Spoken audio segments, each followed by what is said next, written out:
Hello students, good morning. आज हम लोग हिंदी ग्रामर पढ़ेंगे और ग्रामर में चैप्टर 5 समास पढ़ेंगे। समास, जैसा कि आप यहाँ चित्रों में देख रहे हैं, 3 फल हैं यहाँ पर। 3 फलों का जो समूह है उसे हम लोग त्रिफला कहते हैं। 4 राहों का समाहार है जिसे चौराहा कहते हैं। ये विद्या के लिए आलय, ये रसोई के लिए घर। आपने यहाँ देखा 3 फलों का समूह जो है, या 4 राहों का समाहार, और विद्या के लिए आलय, रसोई के लिए घर। तो ये शब्दों का एक समूह है। तो वही कह रहा है कि विभिन्न शब्दों के समूहों को संक्षिप्त करके बना शब्द समस्त पद कहलाता है। जैसे यहाँ त्रिफला, चौराहा और विद्यालय और रसोई घर। समस्त पद में 2 पद होते हैं, पूर्व पद और उत्तर पद। पहले पद को पूर्व पद तथा दूसरे को उत्तर पद कहते हैं। जैसे त्रिफला शब्द में 3 जोड़ फल, यानी 3 फलों आंवला, हरड़ और बहेरा का समूह जो था, यहाँ 3 पूर्व पद है और फल उत्तर पद है। उसी तरह से विद्या के लिए आलय तथा रसोई के लिए घर शब्द समूह समास विग्रह हैं।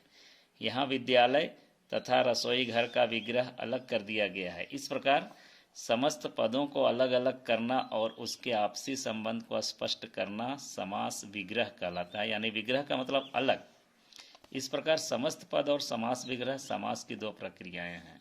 समास का अर्थ होता है संक्षेप, यानी शॉर्ट, छोटा रूप। आपस में संबंध रखने वाले 2 या 2 से अधिक शब्दों के मेल को समास कहते हैं। यह कम से कम शब्दों में अधिक से अधिक अर्थ प्रकट करने में सहायक होता है।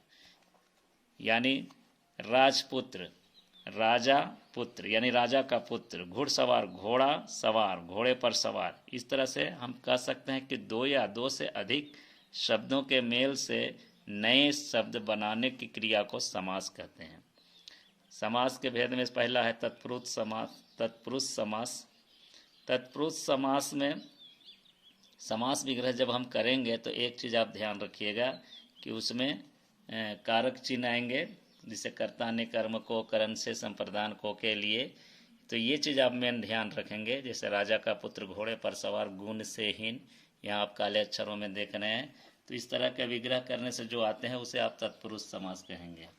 यानी विभक्ति चिन्ह का, पर, से, जब उसके विग्रह करने से कहा गया है कि जहाँ समास में उत्तर पद प्रधान होता है तथा समस्त पद बनाते समय विभक्ति चिन्ह का लोप हो जाता है, वहाँ तत्पुरुष समास होता है। कुछ अन्य उदाहरण यहाँ दिए गए हैं बुक में, आप लोग देख लेंगे, इसको पढ़ लेंगे। दूसरा है द्वंद्व समास। द्वंद्व समास का जब हम लोग विग्रह करेंगे तो मोटा मोटी तौर पर मैं ये बता दे रहा हूँ कि विग्रह करने पर और जो है उसका, जैसे खट्टा और मीठा, भाई और बहन, रात और एवं दिन, तो और यानी एंड का जो लोप हो जाता है या तो उसे हम लोग द्वंद्व समास कहते हैं। यानी जिन समस्त पदों के दोनों पद प्रधान हो तथा दोनों एक दूसरे के विपरीत अर्थ देते हों और विग्रह करने पर और एवं अथवा या आदि लगे हों तो द्वंद्व समास कहलाते हैं। यहाँ पर कुछ उदाहरण दिए हुए हैं, देख लेंगे। द्विगु समास। द्विगु समास का मतलब आप समझेंगे संख्यावाचक। जिस समास में संख्या आए, जैसे 4, 3, 9, 4 मासों का समूह चौमासा, 3 नेत्रों का समारोह त्रिनेत्र, 9 रत्नों का समूह नवरत्न। यानी जिस समास में पूर्व पद संख्यावाची, संख्या, नंबर, विशेषण हो और समस्त पद समूह का बोध कराए, वह द्विगु समास कहलाता है। कुछ यहाँ उदाहरण दिए हुए हैं आपके पुस्तक में, आप देख लेंगे, इसको याद करेंगे। कर्मधारय समास। जिस समास में पूर्व पद और उत्तर पद में विशेषण विशेष्य का संबंध हो वह कर्मधारय समास कहलाता है। जैसे मृग के समान है, मृग, नयन, नील कमल, महादेव, आप देख रहे हैं। ये क्या है? विशेषण और विशेष्य का यहाँ पर संबंध है, तो उसे कर्मधारय कहेंगे। यहाँ कुछ और अन्य उदाहरण है, देख लेंगे। बहुव्रीहि समास का मतलब होता है कि एक विशेष अर्थ जो प्रकट करता है। जैसे नीलकंठ, नील जोड़ कंठ में, यानी नीला है कंठ जिसका, यानी अर्थात जिसके विग्रह करने पर अर्थात आवे और एक विशेष अर्थ, नीलकंठ अर्थात शिव। पीत जोड़ अंबर, पीताम्बर अर्थात कृष्ण। लंब जोड़ उदर, लंबोदर यानी लंबा है उदर जिसका अर्थात गणेश।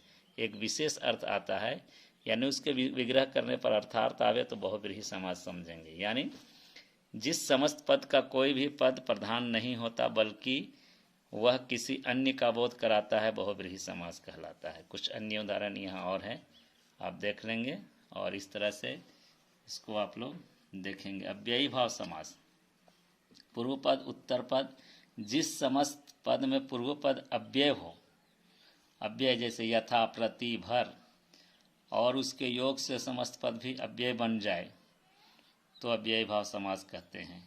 यहाँ पर कुछ और उदाहरण दिए हुए हैं, उदाहरणों को आप लोग देखेंगे और इस तरह से ये यहाँ कुछ मुख्य बिंदु हैं, इसको आप याद करेंगे, पढ़ेंगे। फिर यहाँ कुछ प्रश्न है, समास किसे कहते हैं, तो समास की परिभाषा लिखेंगे। इसमें बहुव्रीहि तथा कर्मधारय समास के उदाहरण पीछे अंदर बुक से देखकर लिखेंगे और इन प्रश्नों के उत्तर कॉपी में लिखेंगे। ये बहुव्रीहि समास के रूप में कीजिए। विग्रह द्विगु तथा बहुव्रीहि, निम्नलिखित समस्त पदों का विग्रह द्विगु तथा बहुव्रीहि समास के रूप में कीजिए। यहाँ पर कौन है द्विगु और कौन बहुव्रीहि, इसको लिखना है और इसको विग्रह करें। पीछे पुस्तक से देख के इसको आप पुस्तक में कर सकते हैं, बाकी ये 3 क्वेश्चन आप नोटबुक में करेंगे। ठीक है, मिलता हूँ नेक्स्ट क्लास में। Thank you.